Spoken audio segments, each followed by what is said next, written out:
Friends, welcome back to my YouTube channel. So हमने collusive oligopoly किया था जिसमें हमने परफेक्ट कार्टेल किया था। आज हमारा जो है वो है मार्केट शेयरिंग कार्टेल। एक्चुअल में इसमें क्या होता है, देखो नाम से पता चल रहा है मार्केट शेयरिंग कि जो जितनी भी फर्म है वो क्या करती है, आपस में कार्टेल्स बना लेती है, कोल्यूट कर जाती है। ठीक है, फिर वो मार्केट को शेयर कर लेती है। राइट, कि जैसे अगर मार्केट में इतनी डिमांड है तो हाफ मार्केट के ऊपर तेरा कंट्रोल है, हाफ पे मेरा। इस तरह अगर तीन फॉर्म्स है तो कहेंगे 1/3 मार्केट तेरी, 1/3 मेरी, 1/3 वाले की। चार है तो 1/4 1/4 1/4, मतलब वो इक्वल क्या है, मार्केट को शेयर कर लेती है आपस में। राइट, तो ये होता है हमारा किसके अंदर, मार्केट शेयरिंग कार्टेल के अंदर। अब इसके अंदर जैसे कि कार्टेल है, नाम कार्टेल लग गया, इसका मतलब प्राइस कंपटीशन तो यहाँ होगा नहीं। राइट, क्या होता है यहाँ पे प्राइस के ऊपर कंपटीशन नहीं होता। यहाँ मार्केट शेयरिंग कार्टेल में दो चीजें हो सकती है, या तो नॉन प्राइस कंपटीशन करेंगे वो लोग, कि क्या करते हैं वो लोग नॉन प्राइस कंपटीशन करते हैं कि उनके बीच में जो कंपटीशन होता है वो प्राइस पे नहीं होता, प्राइस के अलावा कंपटीशन होता है।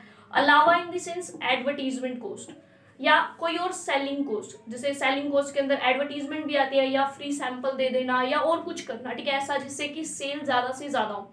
तो एडवर्टीजमेंट क्या होती है, सेल प्रमोट करती है। जितना ज्यादा जो एडवर्टीजमेंट करेगा उतनी ज्यादा उसकी सेल होगी। तो ऐसा नहीं है कि इन्होंने प्राइस को कम किए फिर सेल बढ़ाई ना, इन्होंने प्राइस पे कंपटीशन नहीं किया, इन्होंने नॉन प्राइस कंपटीशन किया, मतलब प्राइस के अलावा बाकी चीजों पे ये लोग क्या कंपटीशन करेंगे। नेक्स्ट हमारा होता है कोटा सिस्टम। इसके अंदर वो क्या होता है, जैसे कि मैंने बताया कि पूरी मार्केट को ये लोग जो है डिवाइड कर देते हैं, शेयर कर देते हैं।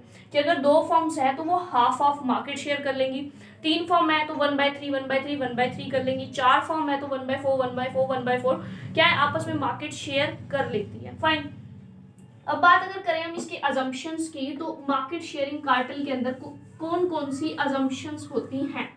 ठीक है, तो अजम्पशंस क्या है मार्केट शेयरिंग कार्टेल की। फर्स्ट जो हर किसी में हमने देखी है और आगे भी हम देखने वाले हैं, डुओपोली। कि क्या होगा कि डुओपोली होगी, मतलब कि मार्केट के अंदर क्या होगी, सिर्फ और सिर्फ दो ही फॉर्म्स होंगी। कितनी, 2 फॉर्म्स। ठीक है, नेक्स्ट हमारा क्या होगी, होमोजीनियस प्रोडक्ट। नेक्स्ट अंश हमारी क्या है कि प्रोडक्ट कैसे होंगे, दोनों ही फॉर्म्स के कैसे, होमोजीनियस प्रोडक्ट होंगे। थर्ड हमारी क्या होगी कि demand curve of the market is given. Market की हमें क्या मिलेगी, डिमांड कर्व मिलेगी। ठीक है, और फोर्थ हमारा जो है वो क्या होने वाला है, डिमांड कर्व जो है मार्केट की दी जाएगी। तो फोर्थ हमारी कॉस्ट कर्व जो है वो आइडेंटिकल है। Cost curve of both the firms are identical.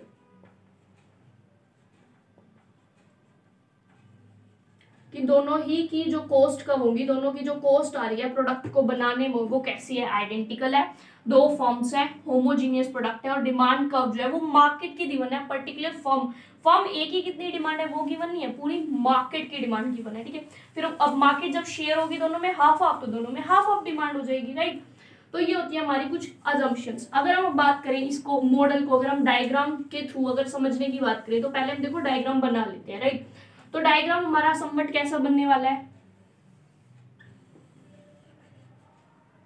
तो ये हमारी क्या हो गई, डिमांड कर्व किसकी, मार्केट की, क्योंकि गिवन किसकी है, मार्केट की। ठीक है, ये क्या हो गई, एमआर कर्व। ठीक है, मार्जिनल रेवेन्यू कर्व किसकी, मार्केट की। लेकिन अब आपको ये ध्यान रखना है कि जितनी डिमांड कर्व है ना, यहाँ पर मार्जिनल रेवेन्यू कर्व क्या होगी, डिमांड कर्व का हाफ है। क्या है, डिमांड कर्व का हाफ है हमारा मार्जिनल रेवेन्यू, क्योंकि डिमांड कर्व क्या होती है, average revenue. Marginal revenue demand curve का हाफ है।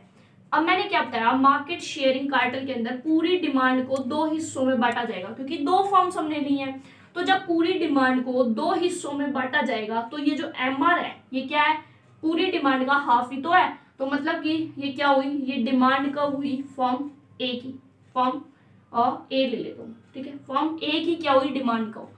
ठीक है, फॉर्म ए फॉर्म बी दोनों की डिमांड कब क्या होने वाली है, सेम। तो फॉर्म ए की ले लो या फॉर्म बी की बोल दो, तो ये डिमांड कब हो गई, फॉर्म ए की या फॉर्म बी की। ठीक है, अब फॉर्म ए की मार्जिनल रेवेन्यू हो गई ये।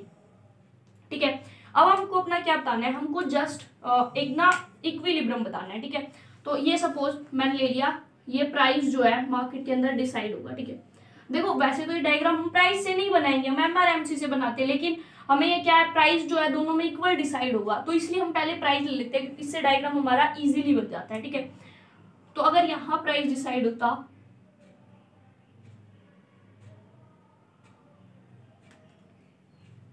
ठीक है, ये हमारी क्या हो गई, मार्जिनल कॉस्ट फर्म ए की, ठीक है,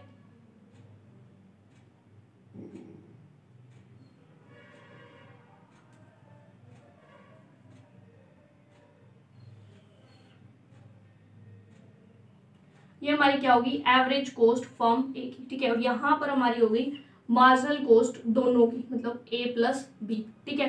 तो ये क्या होगी, एवरेज कॉस्ट फर्म ए की, मार्जिनल कॉस्ट फर्म ए की, marginal cost total marginal cost कितनी है, ये डिमांड कर्व टोटल, ये पूरी मार्केट की मार्जिनल रिवेन्यू, और ये क्या है, फर्म ए की क्या है, हमारी डिमांड कर्व है। और यहाँ पर तो आप लोगों को पता ही है, हम कॉस्ट, रिवेन्यू, प्राइस, तीन चीजों को शो करते हैं, और यहाँ पर हम क्या शो करते हैं, क्वांटिटी को, ठीक है, ये समझ आ गया। अब देखो इक्विलिब्रियम हमारा कैसे डिसाइड होता है, ठीक है, एक बार के लिए इस फॉर्म को भूल जाओ, आप सिर्फ इंडस्ट्री को याद रखो। इंडस्ट्री के अंदर ये क्या है, एवरेज रिवेन्यू, ये क्या है, मार्जिनल रिवेन्यू। इक्विलिब्रियम कहाँ होगा, जहाँ एम आर एम सी के इक्वल होगा। एम आर एम सी के इक्वल कहाँ है, ये रहा एम आर पूरी इंडस्ट्री का, ये रहा एम सी पूरी इंडस्ट्री का। इक्विलिब्रियम कहाँ हुआ, इस पे, ई पॉइंट पे, ठीक है। ये तो यहाँ पर जब हमने ऊपर देखा तो ये क्या हो गया, प्राइस डिसाइड हो गया, जहां पर ये ए आर कर्व को लगेगा, जहां पर ये एक्स एक्सिस पे आया वहां पर क्वांटिटी डिसाइड होगी। तो ओ क्यू हमारी क्वांटिटी क्या होगी, डिसाइड पूरी की पूरी मार्केट के अंदर सप्लाई कितनी होगी, ओ क्यू पूरी मार्केट के अंदर। अब हमें देखना है फर्म ए, तो फर्म ए का ये क्या है, एवरेज रिवेन्यू कर्व या डिमांड कर्व, किसका, फर्म ए का। अब इसको आप भूल जाओ, इस वाले को, ठीक है, फर्म ए का average revenue curve, firm A का मार्जिनल रिवेन्यू कर्व, और इक्विलिब्रियम जहां M R M C equal है, ये क्या है, कॉस्ट कंडीशंस। तो M R M C equal कहाँ है, यहाँ पर, ठीक है। तो एम सी एम आर के कहाँ इक्वल है, इस पॉइंट पे। इस पॉइंट को जब हम नीचे लेके आएंगे तो हमें क्या मिल जाएगा, हमारी क्वांटिटी Q1।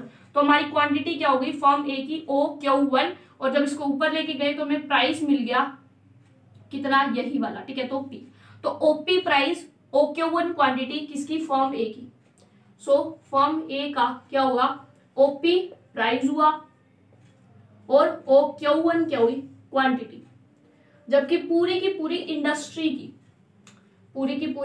इंडस्ट्री में प्राइस क्या होगा, वही ओपी, और क्वांटिटी क्या हुई, ओ क्यू, ठीक है। अब जैसे कि मैंने आप लोगों को बताया था कि क्या बताया था कि जो मार्केट के अंदर जो टोटल जो सप्लाई होगी वो डिवाइड होगी दोनों फर्म्स के बीच में इक्वली। तो अगर पूरी मार्केट के अंदर ओ क्यू है तो ओ Q1 क्या है, इसका हाफ है, क्योंकि फर्म ए के पास उतनी ही क्वांटिटी सेल करने के लिए मिलेगी जो पूरी का हाफ होगी। तो ओ Q1 क्या है, O Q1 is a half of O Q, ठीक है। और यही हमारी Q1 और Q, यही हमारी क्या है, Q1 Q हमारी क्या है, ये वो है जो फर्म बी की होगी, या फिर आप ओ Q1 को ही फर्म बी की कह सकते हो, क्योंकि दोनों को क्या मिलने वाला है, ओ क्यू का हाफ मिलने वाला है। मान लो टोटल क्वांटिटी 10 है, ठीक है, 10 यूनिट्स टोटल क्वांटिटी है, तो फर्म ए को क्या मिलेगा, 10 का हाफ, मतलब 5 यूनिट्स। तो फर्म बी के पास क्या बचा, 5 यूनिट्स ही तो बचा, तो 5 5 इक्वल, तो ए और बी की क्वांटिटी क्या है, आपस में इक्वल। सो ओ Q1 या Q1 Q दोनों आपस में क्या है, इक्वल है, और ये वाला किसका है, पूरे का हाफ है, ठीक है। तो यहाँ पर हमारी क्या है, क्वांटिटी डिसाइड हो गई, जिससे हमें पता चला ओ Q1 is a half of क्या, ओ क्यू, ठीक है। और प्राइस कितना डिसाइड हुआ, ओपी। अब बस हमें ये देखना है कि प्रॉफिट कितना हो रहा है, ठीक है। तो पी यानी कि प्राइस, और यही क्या हो गया, एवरेज रिवेन्यू। एवरेज कॉस्ट देखो यहाँ पर हमारी क्या हो जाएगी, एवरेज कॉस्ट। तो ये वाला जो पोर्शन है, ये वाला, ये क्या है, फर्म के लिए ये प्रॉफिट है, ठीक है, ये वाला इस बॉक्स के अंदर। तो ये फर्म के लिए क्या है, प्रॉफिट। फर्म ए जो है, ये वाला बॉक्स क्या कर रही है, प्रॉफिट अर्न कर रही है, और इतना ही प्रॉफिट कौन अर्न कर रही है, फर्म बी, क्योंकि प्राइस भी सेम है, क्वांटिटी भी सेम है, ठीक है, और कॉस्ट कंडीशंस भी सेम है, तीनों चीजें सेम है, तो इतना ही प्रॉफिट फर्म ए अर्न करेगी, उतना ही फर्म बी। सो इससे क्या हुआ, कार्टेल बनाने से दोनों को इक्वल प्रॉफिट मिला, मार्केट इक्वल प्राइस डिसाइड हुआ, इक्वल क्वांटिटी डिसाइड हुई, किसके अंदर, मार्केट शेयरिंग कार्टेल के अंदर। सो आई होप आपको समझ आ गया होगा, ऐसा जिसमें कुछ था भी नहीं। तो अगर स्टिल आपको कोई डाउट है, आप मुझे कमेंट सेक्शन के अंदर बता सकते हैं। थैंक यू सो मच, मिलते हैं नेक्स्ट वीडियो में, बाय बाय।